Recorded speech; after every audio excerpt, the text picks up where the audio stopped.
Well, you have to understand the politics of FCT. Let us start with my tenaciousness. I'm a very tenacious person, and I believe that what you have not achieved is what you just haven't achieved yet. That's number one. But you can reevaluate your goals and decide that, oh, I don't really want it anymore.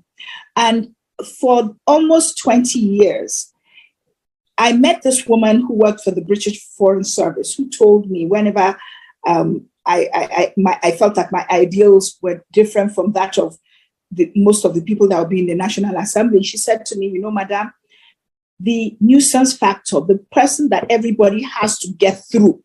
And though they will gang up against me, because of my temperament, I was never the government candidate.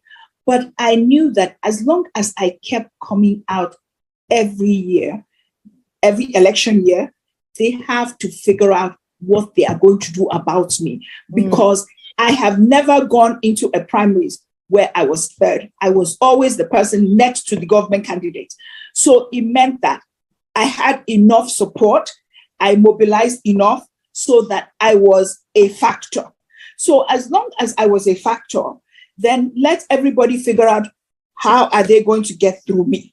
So, and for me, it wasn't about the winning so much. It was more the process. I felt politics was a journey.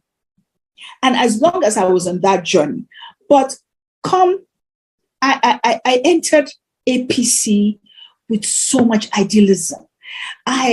We had no money, no nothing. We worked, we believed. And my disappointment was so profound that I decided that, you know what? You must have bad judgments. For you to get it this wrong, even though I was the FCT APC leader, everything we made rules for ourselves, we break them all. Nothing was as it should be. So I decided I was done with politics. I felt that nobody could say I did not do my bit. I have given my bit. It's time for other people to take over from me. I tried to look for women that I could mentor, that I could give my structures to, but most of them were unwilling. They were, whenever I talk to them, and say, I'm afraid. I said, it's nothing. If you don't win this time, you win the next time. We build on it. So I decided, okay, I'll give my structures to just anybody, but I'm out. Believe it or not, I called the AMPP guy, the APC guy, to say, look, come, I know that, you didn't win the primaries. I could tell you 6 months beforehand who all the candidates were going to be. Shows you what a lack of fairness there was in everything. So I wanted to relocate. But then, as soon as I resigned from the party, I resigned from politics, I resigned from everything. That's why I said Providence has a lot to do with it. I wanted to rent out my house. The realtor died. So it meant I was looking for a new real estate agent. And while I was doing that, ABGA came to talk to me about being their candidate. NMPP came, then Labour did. And I kept saying, no, guys, I'm done with politics. I'm not interested anymore. And truly, I didn't really want to be a senator anymore. I felt that the country was so spoiled. I didn't see the light at the end of the tunnel. And so I felt like I was knocking my head against a brick wall and with no results. So and if FCT had improved, or the country generally had improved, then I would have been happy to say, okay, things have, but I didn't see it. So I decided I'm not doing. But the other people let go easily, but Labour refused. They insisted. And then my supporters told me that, Madam, this politics cannot be only about what you want. It also has to be about us, the followers. Then the FCT chiefs, a few of them got together and asked me to run because we needed a change in the FCT. And they felt that I was the only politician that the incumbent was afraid of enough that had the possibility of knocking him out. Then also a few friends, I remember a man and a woman talked to me. I said, you have structures you built over 20 years. You have nothing to lose now. Sure, you don't want to do it again. One last hooray. Win or lose, just indulge us.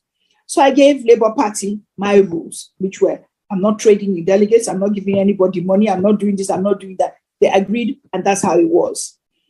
They gave me the form.